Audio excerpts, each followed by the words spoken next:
Good afternoon, everyone. I will now call this meeting of the Township Joint Board of Management to order. And we'll start with the land acknowledgement statement.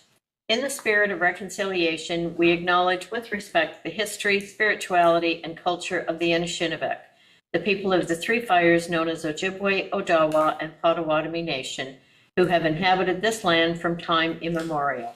And further give thanks to the Chippewas of Saugeen and the Chippewas of Nawash, now known as the Saugeen Ojibwe Nation, as the traditional keepers of this land. We also recognize the Métis and Inuit whose ancestors shared this land and these waters.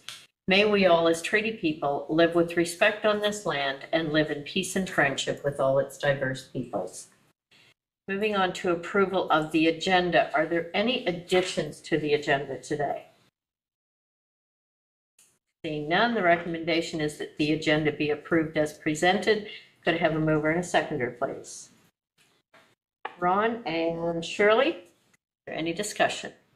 I will call the vote. All in favor? Is carried. Does any member have a declaration of pecuniary interest to declare? Seeing none, you may call one at any time should it arise throughout the meeting. Minutes from our previous meeting. The recommendation is that the minutes of the Township Joint Board of Management meeting held on October 15th, 2024 be adopted. Could I have a mover and a seconder, please? Rick and Grant, is there any discussion? None, I will call the vote. All in favor? That is carried. Delegations or public question period. We have no one today.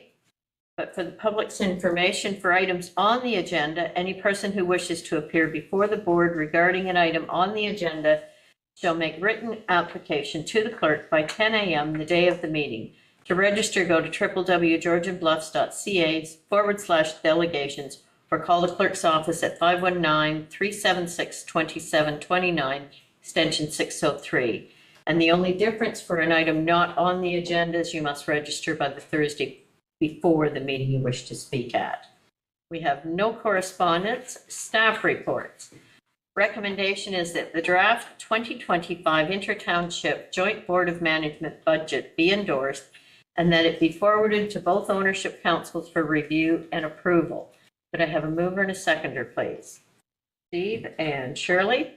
I'm going to turn it over to staff now for the presentation.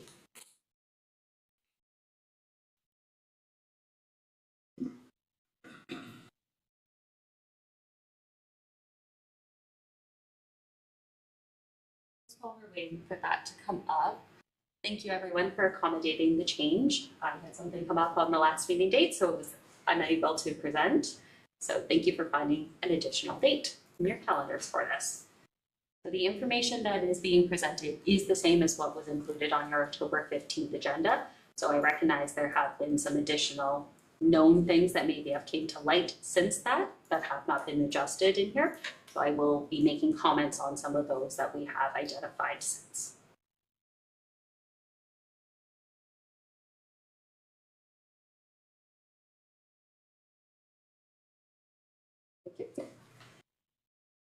So when looking at the calls to date, and again, these are calls that would have been as of October 15th, you see that our 2024 to-date calls are lower than previous years, which is to be expected as it is not reflective of a full calendar year.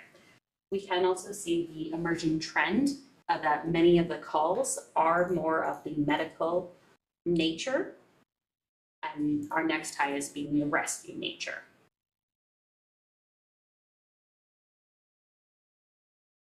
When looking at our historical call lengths, we have found some efficiencies since 2023 to make us back on trend with our 2022 amount for our average call lengths being about the 1 hour, 1.5 hour mark. We've also looked at trying to find efficiencies in the number of personnel that are attending to each and every call to have the average personnel time per call be a bit lower, be a bit more consistent and efficient in our services, but still maintaining the same level of services that we have to residents in the past.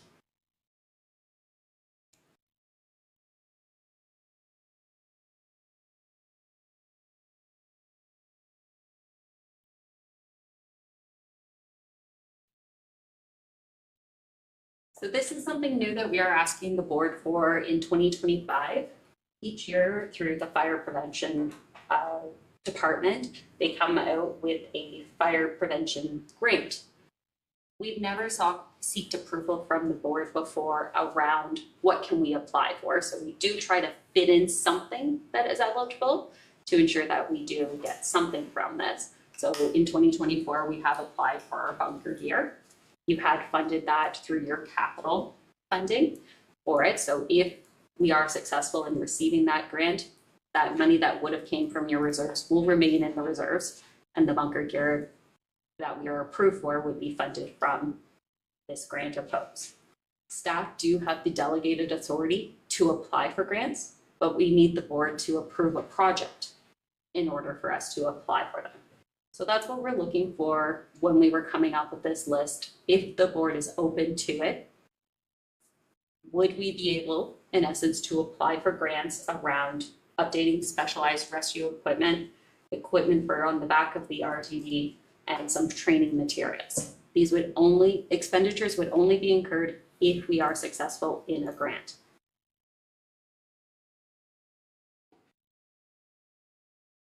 Go ahead. I would motion most definitely out.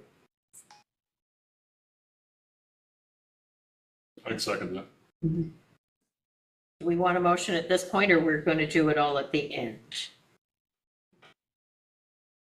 You do have a motion on the table, so I don't know if our clerk needs to keep track. Okay, so we'll amend the motion when we get to the end to add that in then. Okay? Okay. Okay. So when looking at our administration aspect of the fire department, we do have some proposed changes from our 2024 budget, the main driving factor being around our management salaries and benefits. The increase is reflective of a 3% cost of living for our 2 full-time personnel. We are expecting also a slight increase in our audit fees. I have been told by our audit provider that we do receive reduced pricing for our audit, that in the event when and if we tender, our prices will likely be upwards of 20 or 30% higher than they are now. So, something to keep in mind. Go ahead. I apologize for interrupting. I just wanted to clarify the process. Would you like questions during the presentation or save them till the end? Apologies, that was me not being clear there. You're welcome to ask questions. So if I may, I would just ask how we arrived at 3%. Is that consistent with what Georgian Bluffs is doing, or how was the 3% number determined? Yes, so the 3% is consistent with Georgian Bluffs' proposed budget. Steve, go ahead. Thank you. And on the same line, is that cast in stone? How far are you in your budget? Is that what, I believe that it should follow what Georgian Bluffs does, but I also believe that it should be the same as what the union gets. So there's no hard feelings. That's my opinion. I don't know what Georgian Bluffs is doing. I know West Grey's COLA is 1.9. Is what they're brought forward. That's just an FYI. So that can change after this process, depending on what Georgian Bluffs comes up with. Is that correct? I'll turn to Sam on this one. So through you, Georgian Bluffs is the 3%, which is consistent with the Georgian Bluffs union agreement. I recognize that ITFD does have a separate union agreement that did have a different cost of living. So the Georgian Bluffs unionized people is at 3%. Okay. Question 2, if I may. Go ahead. I appreciate your comment on the audit fees, but that is an 18% increase over the year before. I think that's wrong. I don't have the authority to talk to Tracy or the auditors, but I think that's wrong. I'm really tired of everybody throwing increases out like it's just ludicrous, and that's what adds to inflation in itself. I just thought 18% was a little high on that. Thank you. We do our best to try and keep the audit costs low. but unfortunately, there are emerging standards under the Public Sector Accounting Board that TFD is required to follow, and that those standards, such as asset retirement obligations, changes around tangible capital assets, ITFD also has to follow them, which is a large driving factor in the cost. I appreciate that and I understand that. I'd be neglecting my duties if I didn't say something about it. Everybody accepts higher things that goes under the washboard, so. Shirley, go ahead. And Chair Carlton, and I apologize, I should have asked the question earlier about whether or not we were going to interrupt Sam as she goes through or save questions till the end. So I'm wondering if, with your permission, if I can go back to page 10 with a question. Sure. So what I'm wondering, we heard yesterday in our Meaford budget process from our fire chief, and he has a new app. And with that, if they're going to a medical call, they only take 4 firefighters. They can respond immediately in the app if they're available, and off they go, and then that's the limit. So I'm wondering if anything like that is being looked at by ITFD. I see, and I appreciate that you're trying to reduce the number of personnel going out to calls such of that nature, but I think, getting down to the 4 for us in Meaford will be a considerable saving. So I just curious to know if you're aware of that app or if it's anything that's being looked at. Andy's I more can there, answer so that. who's responding.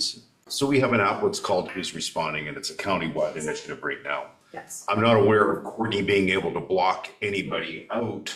Now, they've told us we've been working on that option, being able to lock in. One of our biggest hurdles is data. It runs on data. And if you drive through Owen Sound and the surrounding area, and including Meaford, data is one of those hard things. And it depends on where you are and when you lock in. You can lock in, but it doesn't, it can sit in there and in the air. So Meaford is very fortunate where you only have so many firefighters that are available in the daytime that'll leave their work to come to the fire hall. We have 41 firefighters in a very large area. So it's not just in Owen Sound or populated around. So it's hard to put the two and compare them together because they're kind of two different animals. So for us, we can't lock out. 2 is we're a unionized shop. So even if I had 5 firefighters lock in and say they're coming, 6 and 7 could have pushed their button if so-called the cloud grabbed it. We're unionized again. No matter what we're paying, we can't say that we're not going to pay them. So it's in the daytime, I think our average is about 6 people. Fluctuates. Tomorrow I could have maybe 7, maybe 8. The next day I could have 1 or 2. I've personally been on a VSA call myself. I've been there for 20 minutes pumping on somebody, waiting for somebody to come and help me. So it's all in, the way that we respond is a little bit different. And just with data, because the app runs strictly off data, it's not reliable. Hence the reason that we make all our firefighters, they all have phones with who's responding, but they all carry pagers. They have to have that pager because it's the only thing that we can rely on. I had a firefighter walk into my office this morning and says, "Where was the call 20 minutes ago?" Well, that call was at 1 o'clock in the morning, not 20 minutes ago at 10 o'clock in the morning when he just got into an area and boom, off his phone went.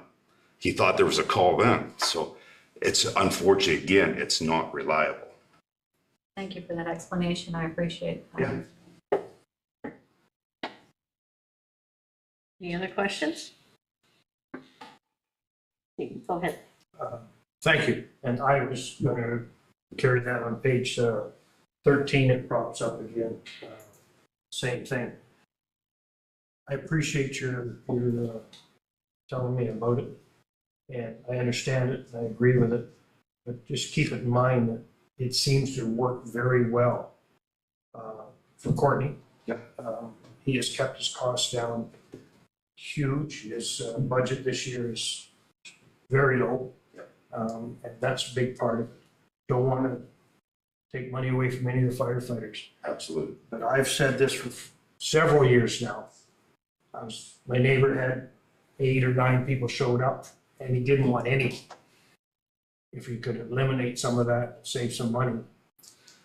In the future, if it Tiered clears up. response agreements, and unfortunately, when that tiered response agreement, we all have to sign because there's the one time that you do need it, there's one time you maybe don't need it, but we can't decipher that on the fly, right? So that's why we have these agreements and that's why we respond. Again, Courtney does a fantastic job, but again, it's a different animal than what's in Owen Sound. We have a city that we try to pull from plus rural, where a town is a little different and you've got so many people that work in that town that when them tones go, even though that's maybe a medical call, but every call, you got those same people going, right? So, and for us, I might have a person, Jeff might be available today, but tomorrow he's not available.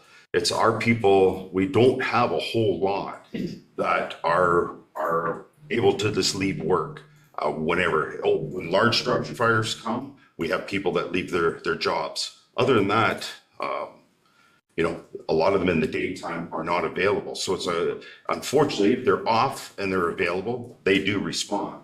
But we don't have controls on that. And it's a tough one.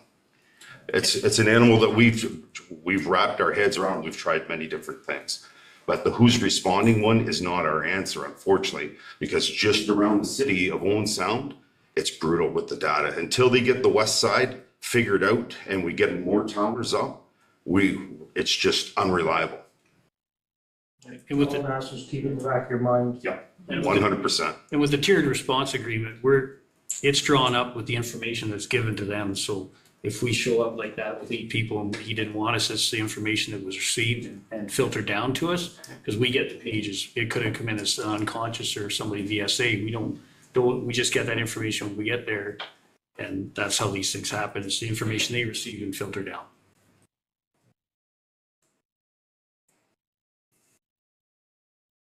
No other questions?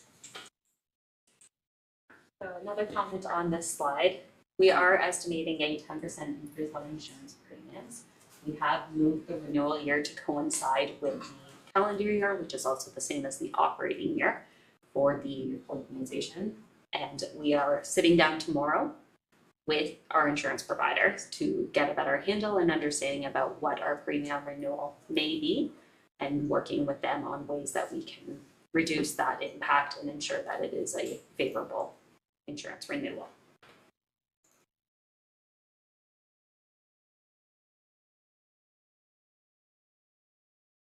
When looking at our 2025 volunteers, we have included the 2.75% cost of living increase. We have identified savings in our clothing and boot allowance. In 2024, when the new collective agreement was passed, there was a criteria that we had to purchase some sweaters for all volunteers. Those were a one-time. Now we are just in the maintenance aspect of it. We don't have to go and purchase 41 new sweaters each and every year. So we have identified savings around the clothing and boot allowance around those. Go ahead, Shirley.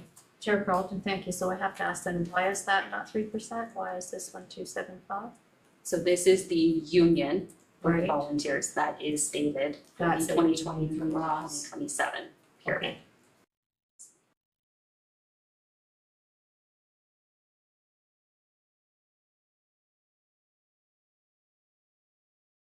When looking at communications, we have our agreement with Owen Sound Police Dispatch and Grey County Communications. The Grey County, we're told to expect the same amount in 2025 as 2024. I do not believe they have officially passed their budget yet to know for certain that it will be the same. And we did receive an estimated $53,000 from Owen Sound Police. Again, it is also pending confirmation of their budget. Go ahead, Steve. Thank you. Is that based on call volume? Why it differs? It's not a contract The police or or the dispatch? the Yeah. police dispatch, I believe, and I stand to be corrected, it is based on service area and number of both residents and businesses within your service area.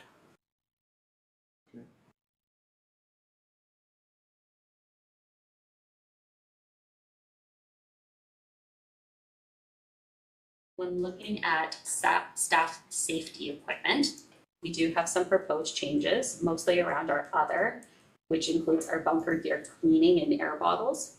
With an increase in call volumes and the nature of the calls, we have experienced increases around the cleaning that is required to ensure that the bunker gear is safe for the individuals to use at the next call. So that is why we are proposing a slight increase there. Hi, Shirley. Chair Carlton, thank you. And again, we had a presentation yesterday from Chief Allen, and we talked about the purchase of cleaning equipment within the Armyford Fire Hall at $10,000, and they clean their equipment right there in-house. Now, do I understand that your equipment goes out to be cleaned? Has there been consideration to purchasing that equipment to do it in-house? This time, the gear going out comes back safe, like it comes back, we have to send it away twice a year regardless. So a lot of the gear we send away,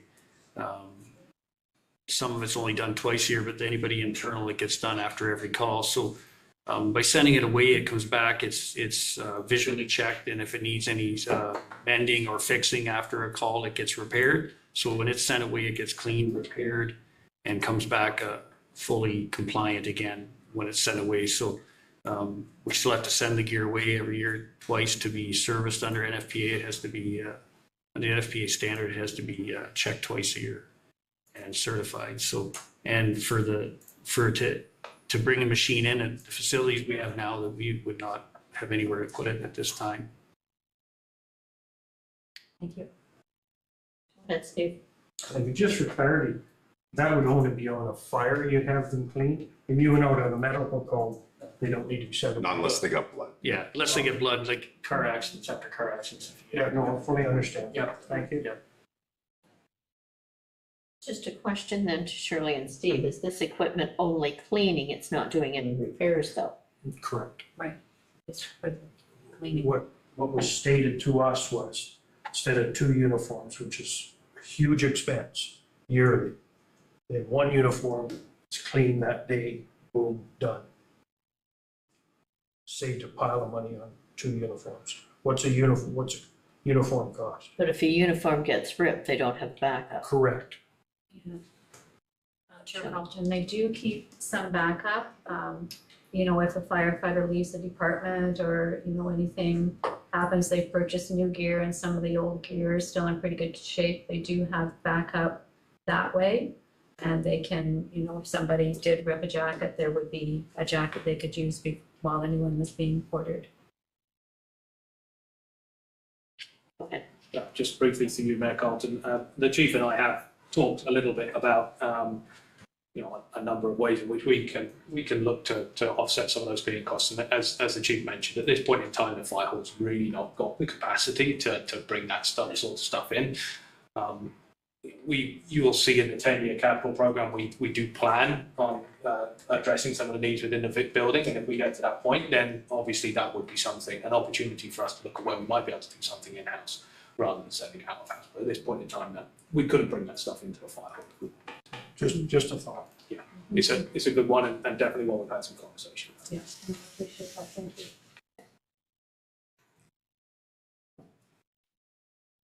You can question? No? Okay. Carry on. So next up, we have the cost of the fire hall itself.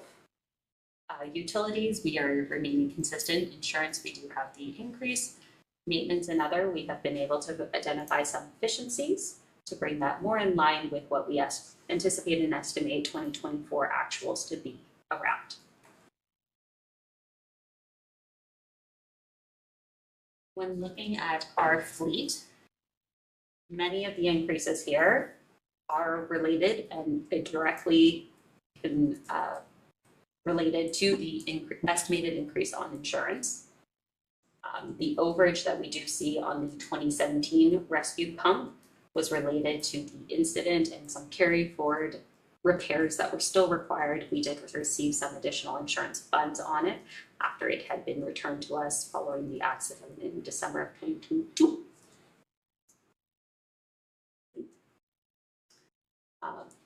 Something that staff will be looking at over the next year is our fleet makeup appropriate?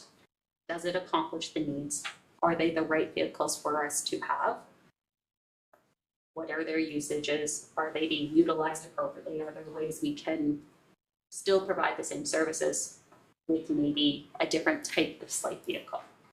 So we are going to be undertaking some of that work in the coming year.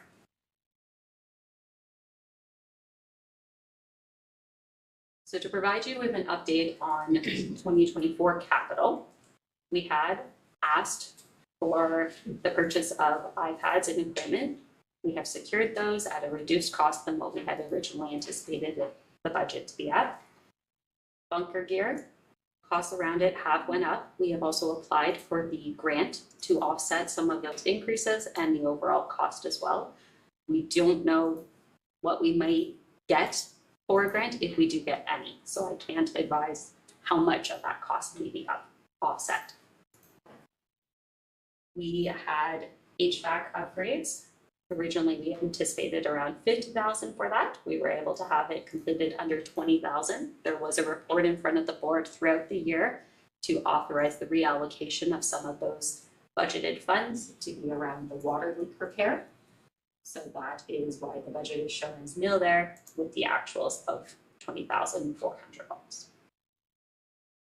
And we are still undertaking, I don't know if we have a finalized report around the building needs assessment that was being completed. We budgeted to transfer $240,000 into reserves. Both municipalities have made that contribution to the board and those funds have been set into the reserve. We also had some proceeds on the disposal of capital, so I believe I might have the year wrong, it was either 93 or 94 truck that we still had. It was sold throughout the year, so these are the proceeds on the sale of that vehicle.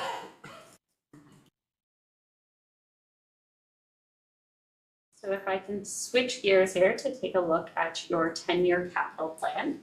I believe it is printed out for you. For anyone that does not have it printed, it is page 23 of the PDF agenda for today. We went out to a few organizations that supply large fleet for fire departments to get some updated costing around them. So you will see we have updated some of our estimated future costs to be a bit more reflective of what actual costs for these vehicles are. And we, again, still had to slightly inflate them as those amounts we got were in 2024 dollars, recognizing the next purchase for, or anticipated purchase for a large vehicle would be in 2029. We have slightly inflated using the current CPI as to an estimate of what the cost may be in that coming year. We did have in 2024, or 2022, sorry, slotted for the 2012 F550 four-wheel drive vehicle to be replaced. We believe we still can get through 2025 with it. We have pushed that back to be purchased and renewed in 2026. We have increased our bunker gear capital amount from the historical 23,000 to 25,000 to be reflective of some of the additional increase in costs. It's not that more would be done each year. It is to capture the historical inflation on the cost of each. We also have our regular helmets, gloves, and boots, all of which are funded from your operating budget. When looking at new equipment, we do have a budget request in front of you for some high-angle rescue equipment at the price of $5,000. Is there any questions around that budget request?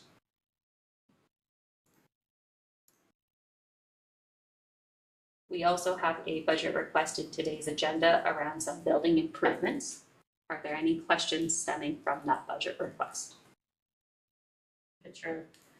Thank you very much, Chair Carlton, and I'm just curious to know, and I apologize, I have been in the hall for a little while to have a really serious look around, but I know we're looking at getting a building assessment completed, so I'm curious when we may have that, and do we feel that the $100,000 for the washrooms is really going to be adequate for what needs to be done to provide a facility for the female firefighters and so on?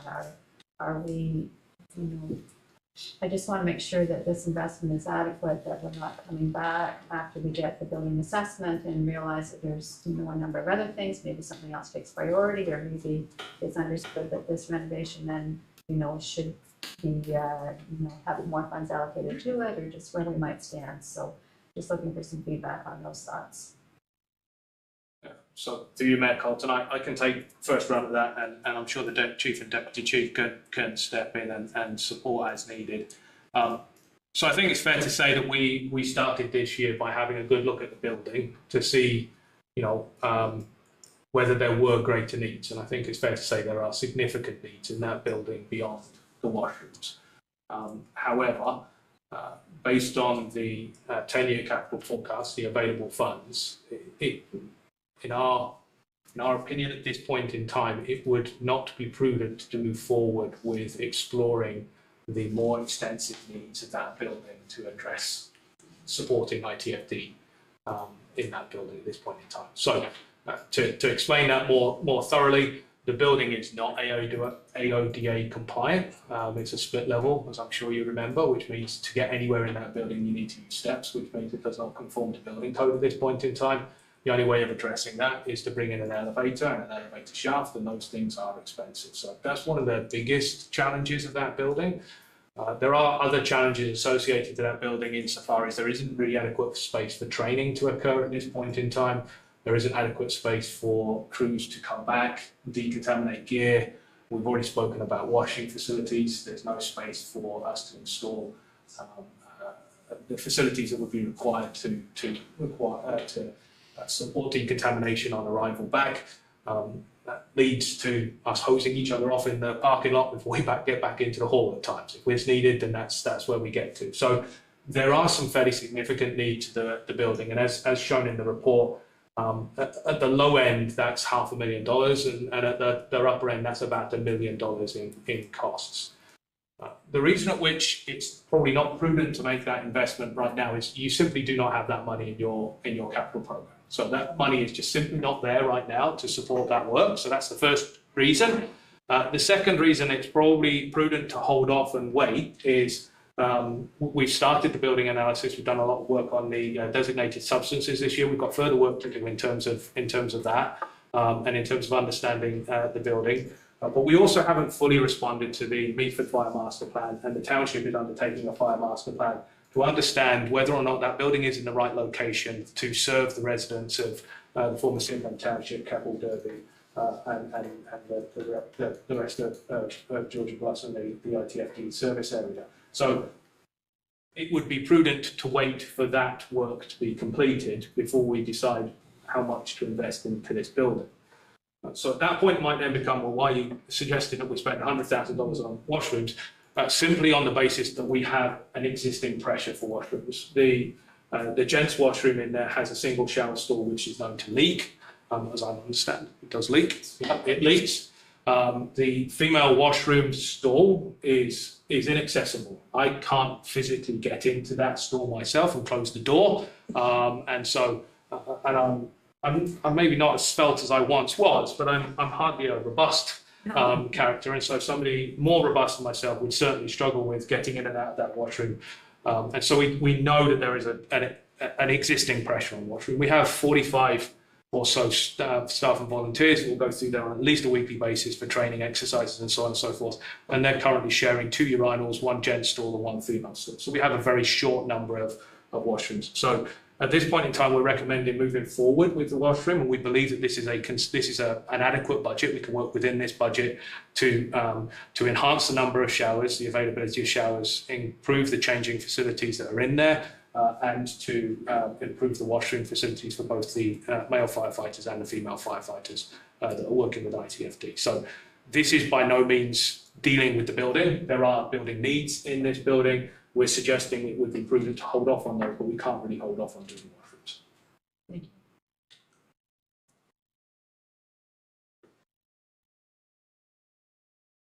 Those were our 2 budget requests for 2025. Looking at the future years that we have slotted out, which you are not committed to at this time, each of these requests that would come forward as a budget request as needed. Just to highlight some of the larger 2026 items that might be slotted, it is again that Ford F-550 four-wheel drive vehicle, hydraulics extraction equipment, a decon unit, top clean dewasher, so that would allow for on-site decontamination. Yes. Yep. Want to make sure I was correct in decontamination. And an additional building improvements. We're not quite sure what those additional improvements may be. We are expecting that there is going to be more that comes out of the building needs assessment. So slotting in some funds to address what those needs might be. Again, you are not committed to 2026 at this time. We are only committing to 2025. At the bottom of this page, I do want to highlight a scary number that comes into it. So when looking at the 2033 column, estimated ending reserve balance, it is negative. This is where my comment about us reevaluating our fleet complement also comes into play, because in 2033, we also have slotted a purchase of a vehicle. So we may experience some pressures around our capital fleet and our capital plan. I don't want the board to get alarmed by that at this time. Staff are taking this away. We're going to do the review on the fleet, continue to see what comes out of the building needs, and work and communicate with the board on what we identified as the potential to mitigate this gap. So 2025, we are proposing maintaining just the 3% as a holding mechanism while we are reviewing and undertaking some of this work, so that come 2026, when we're looking at that budget, we hope to have more information available for the board as to if there is a true gap, how can we plan to attack it and address it to ensure that it doesn't actually happen. So if I may, Mayor Carton, just to re-emphasise really what Mr. Buchanan's just said, it's rather than coming back with an identified pressure and asking for more money, we are going to go away, we're going to spend some time looking at what we're doing to see whether we can reduce the ask to fit within the existing 10-year capital plan.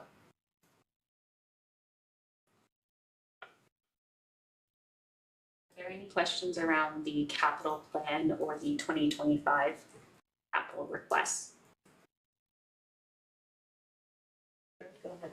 Thank you, Chair Carlton. So if we do get ourselves in a pickle, so to speak, with the building assessment, then we'll have to discuss that moving into the 26 budget and what measures we have to be taken at that point.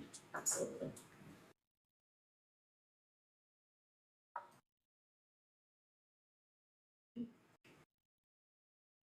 Moving back to the presentation. So when we're looking at our total expenses, unfortunately, every department, with the exception of the fire hall, is experiencing an increase.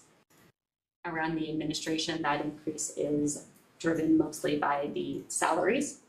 Volunteers, it's driven by the salaries as well. And when looking at capital, that's given the nature of the request compared to last year, driving those increases.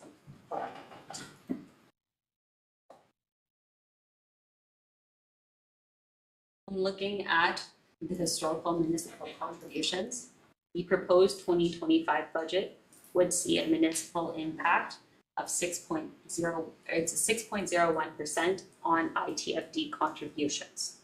I can't speak as to Meaford's impact that it has to your tax levy, or George and Bless that it has to the tax levy here. It is a 6% increase from ITFD's 2024 budget to 2025 budget. In 2023, with the new agreement, it stipulated that all operating costs and capital costs were to be split 75-25, which is why you see the removal of the fire calls portion of contributions. Those have in essence been reallocated to be reflected in the operating. So now each participating municipality is invoiced quarterly based on the total budget amount for the year.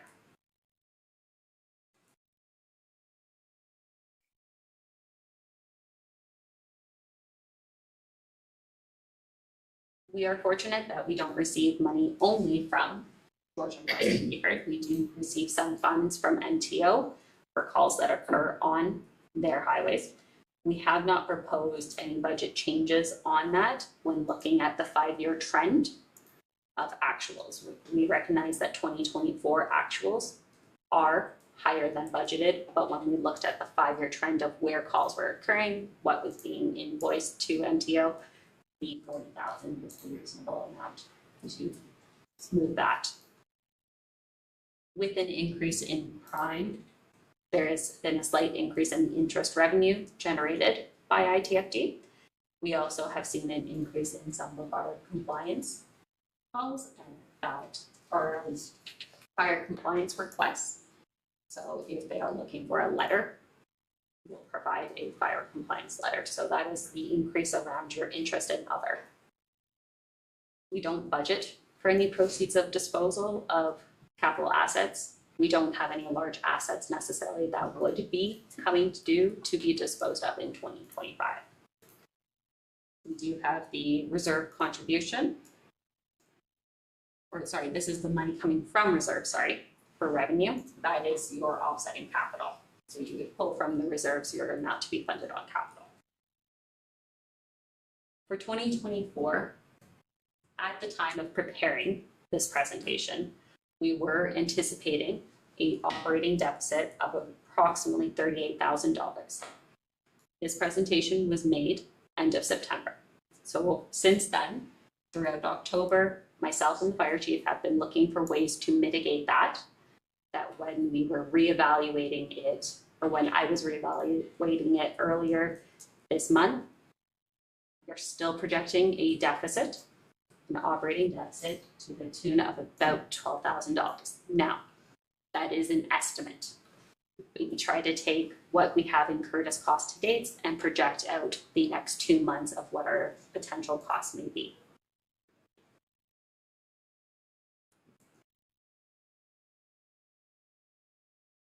Are there any questions around the presented budget? Any questions from anyone? Okay.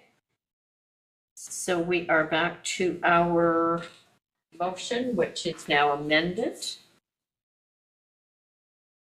Staff for help in wording that amendment. Thank you through you, Madam Chair. Based on the discussion around those grant opportunities, an amendment to the motion could read that staff be directed to apply for grant opportunities when they become available for the purchase of updated specialized rescue equipment, updated RTV rescue equipment, and internal and public training materials. Does that reflect what everyone wants? Is that too restrictive? Are there other grant opportunities out there? Are we missing anything? Is anybody aware of other grant opportunities that may exist? So do you make Alden, to Councillor Winter's point, it's possible, for example, that the washroom renovation might be able to track some AODA accessibility funding.